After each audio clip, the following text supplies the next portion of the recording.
It is time for Around the 412 with Smitty and Tyler.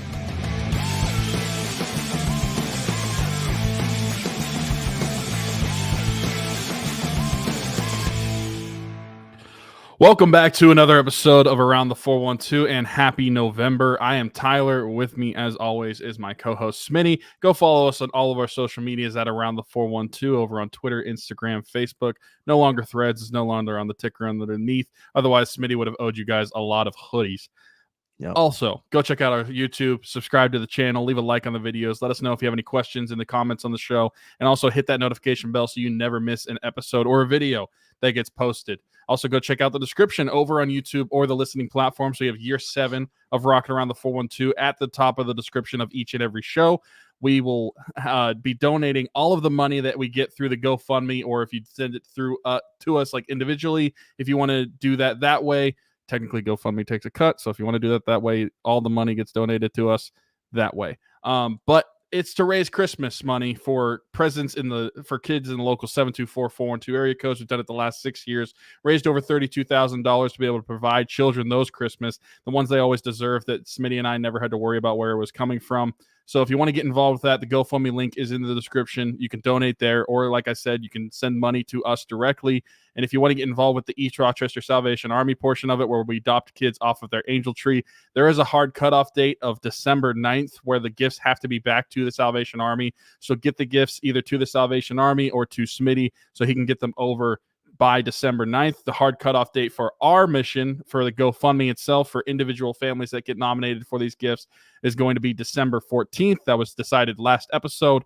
So if you're interested in that, go share the message, go check out the message. You can donate below and just try to get as many people involved in this thing. It's really ramping up. We are little over a month, like a month and a half away basically from the end of this, which is crazy to think about, but go check it out. We got some sick gifts as well that we're going to be doing. Pat Frymuth signed jersey. We give away a pair of Penguins tickets every single year. A couple of Around the 412 shirts, a couple of Game Changers shirts, a 6 Steelers signed. It's a pre 15 by 20. It's a 15 by 20 photo of like training camp, signed by 21 players / coaches, which is actually pretty cool. Andy Weidel's even on there, which is, it's not even a coach. That's just an executive, which is actually pretty sick. That's a rare find, I feel like, on memorabilia. So that'd be pretty cool. Also a James Daniels game used visor, which is pretty sick. So there's going to be gifts for anybody that donates. So go ahead and check it out. Link below. I'm not in a good mood when it comes to this hockey team, Tyler. I feel like I came into the season prepared to watch average hockey. Like I thought that they would be, a borderline playoff team. We talked about that. I was not prepared for what we've seen to this point in the season. They've lost 6 in a row, right? They sit at 3-7-1 on the season. Yep. Things have not been good. And with the way, like you prefaced this episode before we start recording by saying you had some defensive numbers to throw my way that were going to be very upsetting. So I'm already upset. That's not going to make it any better. But the thing that to me that is driving me nuts about all of this is honestly the defensive side is where I want to start first, because if you had told me that this was going to all of a sudden be the year that Kris Letang, Gino, Crosby, the core of this team fell off, it had to happen at some point, I guess. But we're watching Marcus Pettersson now go the Brian Dumoulin path, seemingly. And if you take that into consideration, put him in that category all of a sudden, what do they have defensively? Like, Kris Letang has, unfortunately, your prediction has looked true to this point in terms of Kris Letang's play. Marcus Pettersson's been bad. Erik Karlsson's been bad. Grzelcyk sucks. And obviously, like, I don't know that we were hoping for much from Jack St. Ivany and Ryan Graves, but they're just, like, they're sheltering them so much. And, like, if they put them into a bigger role, I don't think it would go well. Like, there's nothing. There's no redeeming quality about this team's defense right now. No, there's not. And I think that even goes past the defensive group themselves and it stretches into the forwards. Yeah. But the defenders, I think it's a terrible concoction of poor talent for some of them.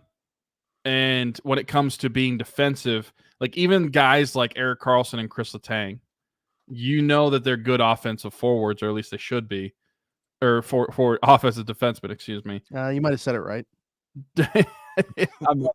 But defensively, you know that they're not going to be good. They don't have a ton of defensive skill. And I mean, I'll just throw this out there right now.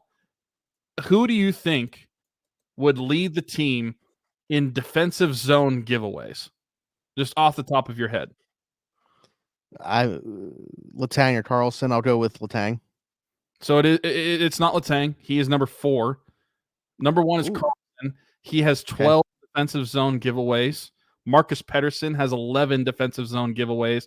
Ryan Graves has 9. Letang has 8. Sid is the 5th. That's honestly for 6. how much Letang touches the puck. That's kind of impressive. It's kind of impressive. But Erik Karlsson having 12 defensive zone giveaways. I mean, in your own zone, you were that irresponsible. And this is what I talked about last week, where goaltending aside, I don't even you can table the goaltending conversation for a different time. This team sucks defensively. No matter what is happening in net, defensively, there's breakdowns every single game. There is lapses of judgment every single game. There are terrible decision-making, defensive decision-making every single game from your players. You're getting it from Karlsson. You're getting it from Pettersson. You're getting it from Letang. There is no responsibility in your own end from these defensemen. And they're getting cooked. They are getting cooked in their own end. They're getting hemmed in, and it is terrible. That's why I said table the goalie conversation for another day for whatever, because you're not getting anything playing in front of them. It doesn't matter if you have Tristan Jarry in there or if you have a freaking Vezina winner in there right now. It does not matter. I would expect similar results no matter what, because honestly, Joel Blomqvist right now, he's their goaltender number 1. He's been really good. I think that obviously in any given game, there's goals that you would like a goaltender to have back. Right now, he still has a positive goals saved above of expected at 2.2, and he's got good save percentages against high danger chances. And I just think that looking at what they are playing like in front of any goaltender, specifically Joel Blomqvist, because he's played the last couple of games, like, where is the scheme coming from defensively? And that's why I think it's so ingrained in this team to a fault that they play that offensive rush style. The defensemen can't help themselves a lot of the time to pinch up to a forward position, even if the forward is not covering back for them, even if it is going to be a 50-50 puck. They cannot help themselves. Letang and Karlsson can't help themselves. And for some reason, someone like Pettersson has been defensively lapsed this year for some odd reason. I just think that this team is so bad defensively. And I said this today. I was texting our friend Jamal, and I said that if you know Jamal, you know. I said that this team defensively is the worst I may have ever seen it. And granted, I was pretty young for the X generation days, so I can't really speak to that. But in the Sidney Crosby era, this may be the worst defensive team I have ever seen. And I think it is the worst team, period, at least through this point of the season, that we've had since 2015 in the beginning of that season. And you know what happened in that December of that season? You had a head coach firing. And I think that there's sparked up a lot of discussion. How long does this have to continue before Mike Sullivan is fired? If he's fired at all. I think that there's a conversation to be had that fans, they can speak all they want about how much they want Sullivan fired. I think that there's a case that it's probably not even going to happen. And part of it is because of the politics of him being the United States coach for the Four Nations tournament. And it's like, how are you going to fire the United States coach of your head coach team? And I think that's a stupid argument. I don't think that should matter at all, but I think it's going to. I think that's going to play into a decision. And I think that Kyle Dubas and Fenway Sports Group like Mike Sullivan enough to where his leash is going to be longer on this than Mike Johnson's was going to be. Like, I think that it has to, whatever you think it has to get to with Mike Sullivan in order to fire him, put it past that. It's got to be worse. I think that you've got to talk, because I've had this discussion with people. Like, do you think it's like losing 12 games in a row? And I said no. Like, I don't think that's I think that you'd have to be pushing like 20 losses in a row for them to consider firing Sullivan this early in the season. I just don't think it's going to happen. And I think that there's things like that Four Nations thing that are going to be playing into that decision. No matter how stupid that sounds coming out of my mouth, I legitimately think that that's how hockey executives work. They don't think with their brain a lot of the time. They think with their feeling. And that is a terrible idea. And I mentioned, I have some defensive stats to show how bad this team is playing defensively on the ice. And this is not just defensemen. This is just the team as a whole. Can I bring up something real quick that I just noticed before you do this? Ahead. Because go for it. This is just going to be very quick, and that's going to take a while, probably. The Penguins have blown 2-goal leads in 3 out of their last 5 games, and they've had the lead in 4 out of the last 5 games. They've won none of them. They have 1 point in that span. They haven't won since I was there on October 16th, 2 weeks ago today, time of recording this, was their last win. They suck. I don't care that the results might not end up being better in the long run with a new coach. You have to make that statement. I think you need it. I've gone from not wanting Mike Sullivan fired to being indifferent on it to now I want him fired. I don't know how you can go forward with him now. And it's not all on. I think Mike Sullivan's a good hockey coach. He's going to be great for this Four Nations thing. He can't be the head coach of the Pittsburgh Penguins any longer in my mind. You're not going anywhere with him. No. And I mean, almost 10 years ago. Also, Kyle Dubas is Canadian. He should have, that's more incentive to fire him. That's true. But that's wild. Almost 10 years ago, the Penguins were in a similar scenario. They fired their coach, and you saw how much of a game changer that was going to be. What's going on, everybody? Smitty from Around the 412, and I just want to take a quick second to give a shout out to our folks at Game Changers. Their logo on the screen right now, right above my microphone. Over 2,000 different designs in their catalog. Luxury heavyweight material. I am wearing one of their shirts right now. Best vintage t-shirts in the game. Head over to gamechanger.la or pick6.la to pick up some shirts. And guess what? Use code AT412. Save yourself $10 on your order every single time. Again, gamechanger.la or pick6.la. Best vintage t-shirts in the game. Check them out. I'm in agreement with you, by the way. I have moved from, I think that it's more of a wait and see with Sullivan to I'm okay if they move on. I don't mind if they move on to I think he needs to be gone. And I just don't think, and I was actually texting Jamal about this today too, I do not think that the Penguins, and this is something we've said for several seasons now, the Penguins are designed in order for a Mike Sullivan system to win. I don't think Mike Sullivan has adapted enough to the roster around him to where I feel comfortable that he can be the head coach for this team. And I just think that as boring as it sounds, the way that they're constructed, they need to be a boring team if they want to win games. They cannot win with speed anymore. They cannot win off the rush anymore. You have to play like the Ottawa Senators in 2017. You have to play like the New York Islanders. You have to play like the LA Kings. You have to play shutdown hockey in order to be able to. And I'm not saying that they can do that. I'm just saying at their age, at their speed, everything that you have personnel-wise, that seems to be the only way that you're going to win. Because the way that you're winning right now, or the way that you're not winning right now, is you're trying to be what you used to be. You're trying to be that speed team off the rush still. And I don't think that that works with them. That leads to so many high danger chances against you for these teams. And it's just biting the Penguins too much. And like I said, their defensemen can't help it. They are brainwashed into playing that style of hockey, which is why I think Mike Sullivan needs to go. And whether they get better or worse, they just need a new system in there. I don't think that they can sit around and sit on their hands on this one. I think that it's got to be sooner than later, even though everything I just said, I still think is true in my heart. I think it's going to be later. I think that that NHL executives, more often than not, are stupid, and they're not going to make the right decision whenever you feel like they should. And I think that they're going to prolong this longer than Penguin fans are going to be able to tolerate it. But like I said, I have some statistics about how bad defensively this team is. Okay. So when it comes to shots on goal against, they are first in the NHL at 314 shots against.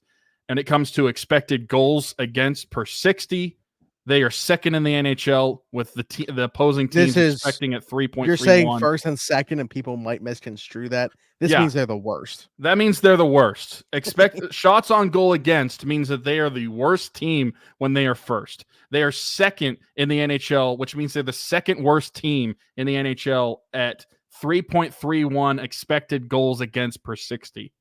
I mean, they are just terrible. And I mentioned earlier defensive zone giveaways.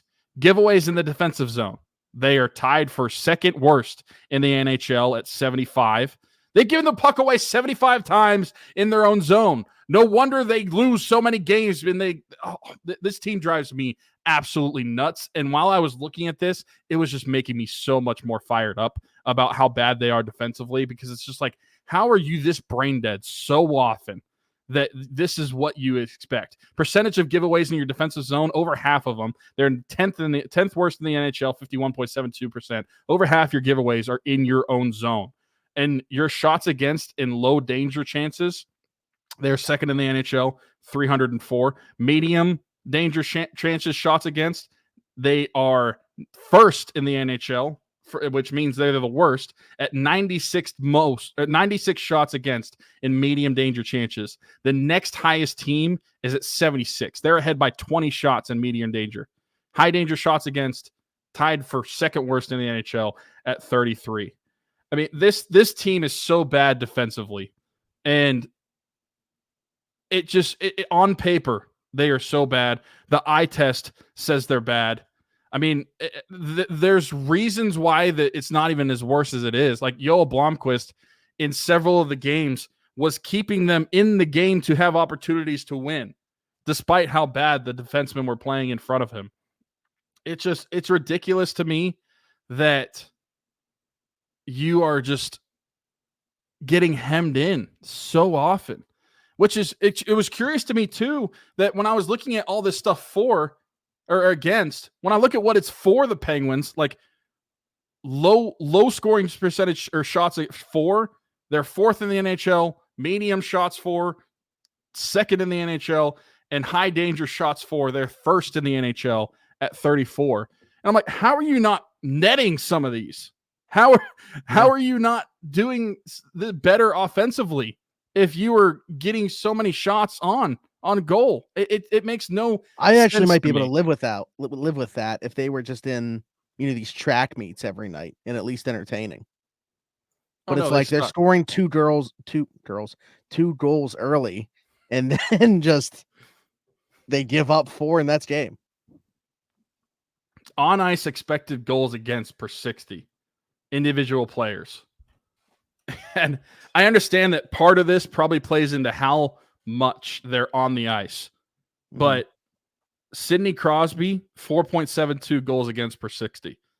Drew O'Connor and Brian Rust are up there at 4.79 and 5.47 with them. Oh, by the way, no Brian Rust for a while.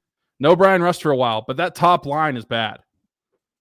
Top line is bad. The lowest on ice goals against per 60, coincidentally enough, is Ryan Graves at 3. Yeah. It's bad. It's super bad. On ice, high danger shot attempts per 60. Your first line is the worst on the team.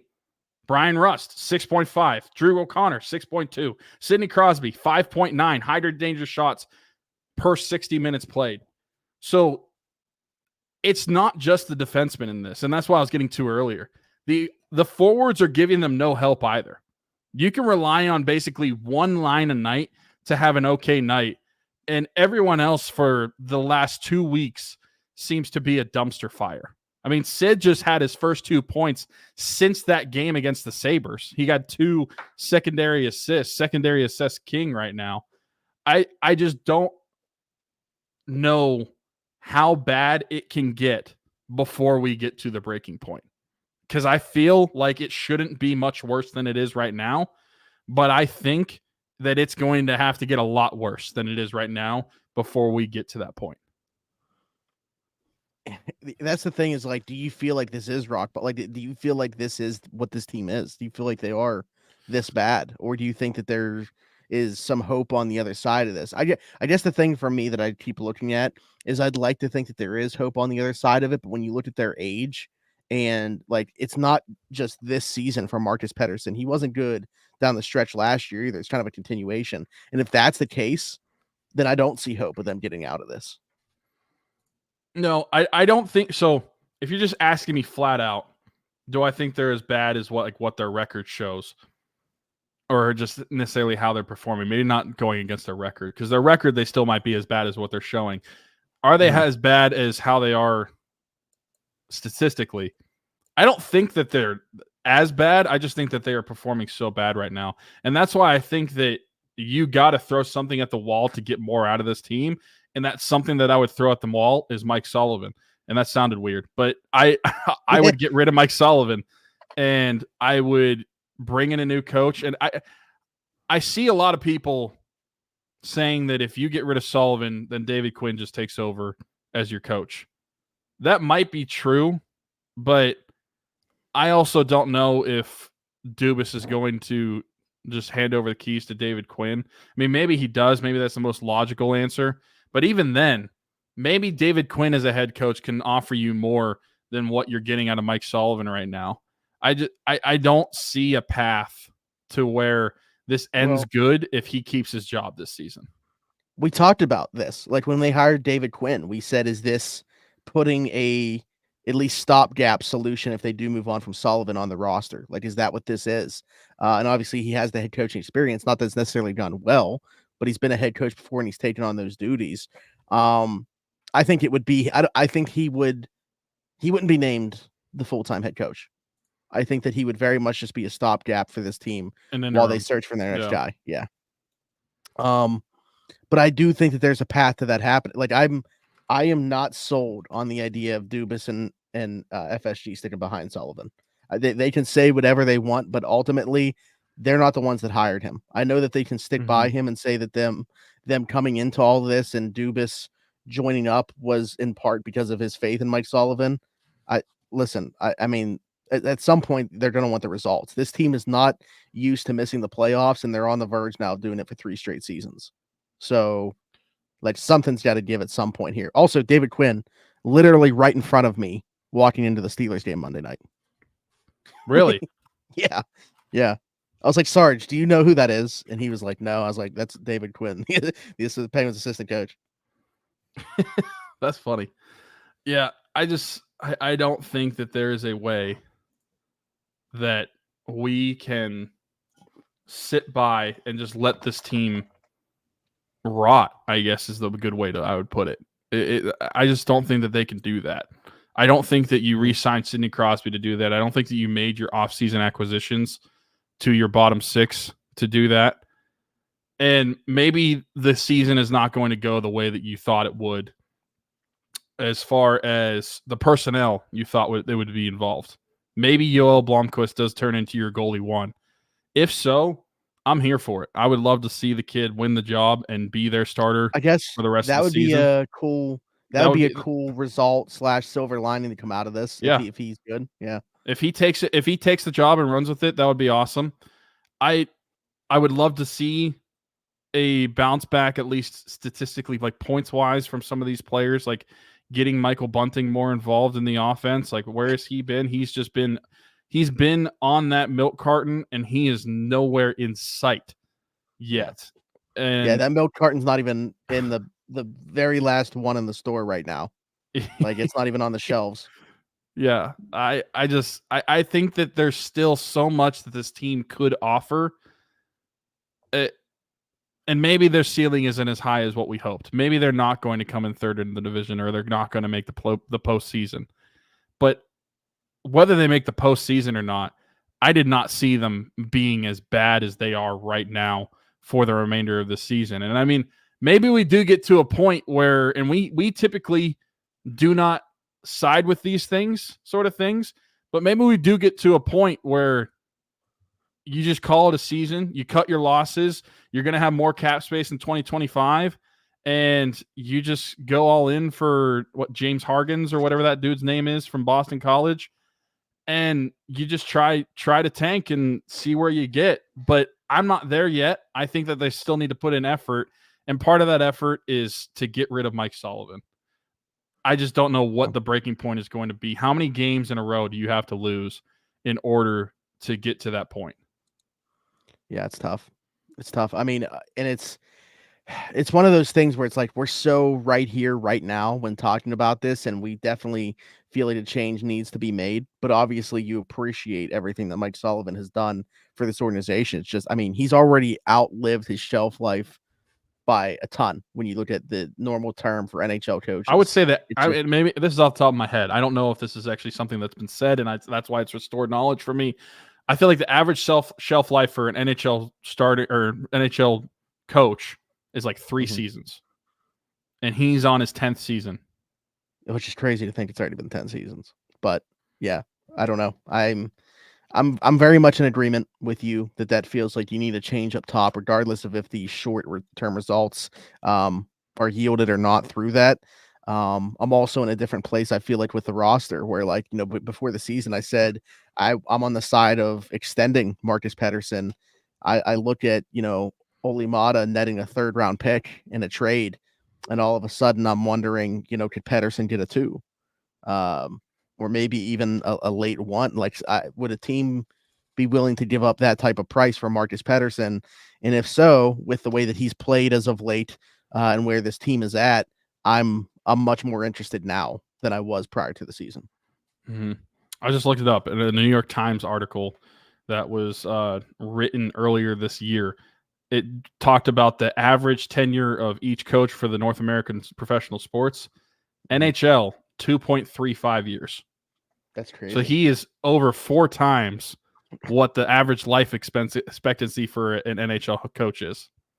I don't think that you need to keep him around. I think you need a change of scenery. You need something to provide some sort of spark, because we've seen it discussed on like X and everything too. There are times where this team looks a lot like that 2015 team earlier in the season where they just don't care and they're not playing for their coach. Yeah, I think Sidney Crosby's one of them. I think that the part of the reason you're not getting a ton out of Sid is because he's checked out, and he's checked out of Sullivan. And if anybody wants to bring up, he got 2 secondary assists and 2 points against the Wild. I'm sure playing one of your best friends in the world in Marc-Andre Fleury is going to light a fire more under you. And that playing next to Gino for the first time since 2014. Yeah, I think that a lot of this team's checked out. I think Sullivan needs to be gone. Could be possible. But we mentioned Fleury. That was a cool scene. That was a cool comeback. It's so sad to me that this is his last year, because I was thinking about it and, like, you know, how cool would it be if, say, Joel won the job this season, and then next season you bring in Fleury as just a 1-year backup, and I feel like we've been having that conversation for a while in terms of Fleury finishing his career here, and I kept thinking it was going to happen. Like, you know, up until this year when he came in and like announced it was going to be his last one, I would have said ultimately, yeah, like my guess would be that he would finish out his career in Pittsburgh, but that's not going to happen. Yeah, it certainly would have been cool. Yesterday was cool from what I got to see. I was actually late getting home. I didn't see the start of the game. I was just looking at a house. So by the time I got back, like the game was already going on and everything. So I missed, but I saw all the clips on social media and stuff. But yeah, everything after the game as well. Yeah, very cool. Obviously, it's weird because he's played elsewhere now for what, 7 years? This is his 7th year now outside of Pittsburgh. Yep. But it feels like it's gone by so fast. And like, he's just one of those guys, no matter where else he played after Pittsburgh, everyone is always going to remember him as a Pittsburgh Penguin. And just how fondly he talks about it as well and how much he misses it. Like, yeah, it sucks how the whole situation had to play out. I mean, benefit of hindsight, obviously, maybe you could change the path that you would have gone, but in the moment, every team would have done exactly what the Penguins did. So, it is what it is. But all the best to Flower. I'm not going to get into the conversation about, should his number be retired or, in the same breath as the other three of the core four, but certainly a memorable Penguin. I won't ask you that question. Well, should his jersey be retired? I think that's a conversation for maybe another day at some point. But I will ask you, we've talked enough about him potentially retiring, playing as a Penguin. But do you think this is the chance that he just signs a one-day contract to retire as a Penguin? Oh, yeah. Yeah. I actually would be more surprised if it doesn't happen. Yeah, I think so too. I think it should happen. I didn't think that's the path that was going. I think you were going to ask if I felt like he would join the coaching staff. Oh, no. No. I mean, I don't know. Organization in some capacity. I'm sure at this point he's got young kids. He just wants to enjoy life for a little while. Mm-hmm. And I wouldn't. But at the same time, if he wanted to move back to Pittsburgh, like they could find a role for him where he's just kind of like an advisor and it's like very limited schedule and like, like I think there's certainly a way that he could do something. I don't think he'd be like a goalie coach or anything like that, but no. Yeah. I don't think so either. Because I mean a lot of what Flower did, you can't necessarily teach. The good and the bad. Yeah, it'd be like, when people have Ben talking, like wanting Ben to be the OC or something like that. It's like obviously a great player, but what he did was so different from the way that you would actually want it to be taught. Mm-hmm. So, yeah, but I think he retires as a Penguin as far as like one-day contract goes too. But yeah, I did think it was a cool, and like I said, I'm not going to talk about like retiring jersey, but I did see, I think it was Wes Crosby tweet this. It was a picture of like the four of them with Sid, Gino, Letang, and Fleury, and he's like, it has been, and it still is, and always will be the core four, not the core three. Yeah, that's really cool. I saw somebody else. I think it was Brian Bacco, maybe, or was it Mike DeFabo? No, it was Mike. He said, "This is you when you go home for Thanksgiving and meet up with all the boys that never moved out from their hometown." Which I thought was really good. It's perfect, good. Yeah, for what that is. That is good. Anyways, anything else? We're ending on a high note, I guess, talking about Fleury as opposed to the way. I mean, talking about Fleury, I thought that was good. That was a good way to end the show on a better note than talking about the actual team. And it's a more positive note. No, just I mean, great career for Marc-Andre Fleury. I think he's a Hall of Famer. But it was awesome moments. And I saw that it was the Wild, I think, posted a video of it that I retweeted, of Fleury after the game being able to cut out the net with his kids. And Sid and Gino were there as well. Yeah. That's I thought that was awesome. I mean, I've said this before. Marc-Andre Fleury was my favorite Penguin. Not Sidney Crosby. Sidney Crosby's always been my favorite Penguin. I should word that differently. Sidney Crosby was my favorite Penguin, and then next in line was always Marc-Andre Fleury. Even when in those like 2011 to 15 years when he was playing poorly in the playoffs, still always loved Marc-Andre Fleury. And I think a lot of that was the player and the person that he was on and off of the ice, playing into that as well. So the fact that he's going out, played his last time in Pittsburgh, really emotional. I got to be at his first game back whenever he was with the Golden Knights. Shout out to my mom on that one. Tickets, I couldn't get Penguins Rush tickets that game, and my mom said happy or Merry early Christmas or something like that, and bought tickets for me. But they were super expensive, and got to go to that super emotional night. And I was actually discussing this with some boys the other night while playing video games, and hindsight's obviously 2020, and you never know. That's a lot of what if, could be, that sort of stuff, but despite them making the right decision in keeping Matt Murray, and I still stand by that to this day, it was the right decision at the time. You can't use hindsight for that. If Marc-Andre Fleury played like he did in Vegas in 2018, if they would have kept Fleury instead of Murray, you're probably talking about the Penguins three-peating, which sucks to look back at, but at the same time, yeah. I mean, Yeah, it's certainly possible. Also, like when they just had played so much hockey as a team, up like Kris Letang looked as bad as he ever had before this year in 2018 in those playoffs. So yeah, maybe something else would have derailed them, but obviously, yeah, they would have had a better shot if they had that version of Marc-Andre Fleury in net. But yeah, good stuff. Anyways, that'll. Oh, you know what, Keith, we didn't even play your ad, pal. You know what? Here it is. Smitty from Around the 412 here. And while I may not have much hair, the hair that I do have will not be cut by anybody besides Keith at Keith's Barbershop. My friend Christian Circle, been with us since day one. Keith's Barbershop, located 401 Burkitch Way, Suite 2 in Beaver, PA. Download the app The Cut. Book an appointment with Christian today, or you can do walk-in with Tony or Ashley. But again, Keith's Barbershop, 401 Burkitch Way, Suite 2 in Beaver, PA. Go check them out. Old school vibe in there. Absolutely love it. Cannot recommend them enough. Wouldn't go anywhere else. Maybe I'll see you there. You know, sometimes we get talking and just forget to play the ads. But anyways, yes, Keith's Barbershop, 401 Burkitch Way, Suite 2 in Beaver, PA. Download the app, The Cut, book an appointment with them. Be sure to do that.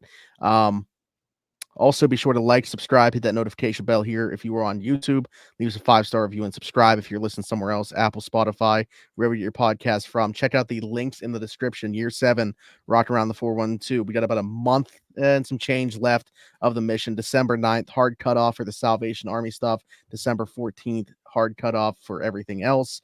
Every single penny that is raised goes directly to impacting the community. 724-412 area codes, those kids getting a Christmas that they otherwise would not have. And then, yes, the Salvation Army stuff we've been doing the last 3 years in the name of our late friend Dalton Keene, adopting kids off the Angel Tree with the help of Kaylee and his daughter Isla that he left behind as well. So been doing that for a while. Absolutely love doing that. We've raised over $36,000 since we started doing it, including the money that we've raised this year. So very excited to continue doing that. Be sure to donate if you can. Share the mission at the very least. You never know whose eyes and ears you're going to get on this thing. Again, the link to that directly in the description of this. You can read the full mission there. We got the Game Changers link in there as well. GameChanger.la, Pick6.la. Either one, there's different stuff on both sites. Check them both out. Over 3,000 designs between the two websites, and you save yourself $10 using code AT412. The Everything Custom Designs, our friend Haley Wagner Small Business, her Facebook page down below. You can order right through her Facebook. Her Etsy not currently up. She's working on getting a website, but until then, you can get our hoodies, t-shirts, long sleeves through there, and then you can get our shorts through DC4L Customs. That link down there as well. And then hit us in the comments with a question for a future episode, your thoughts on anything that we talked about today, how you feel about Mike Sullivan. Is it time for a shakeup finally behind the Penguins bench? Other than that, be sure to follow us on everything at Around the 412, except for Threads. Don't go find us there because we will not respond. But other than that, for Tyler, for Smitty, this has been the Around the 412 Penguins show, and we'll talk to you next time. Bye-bye.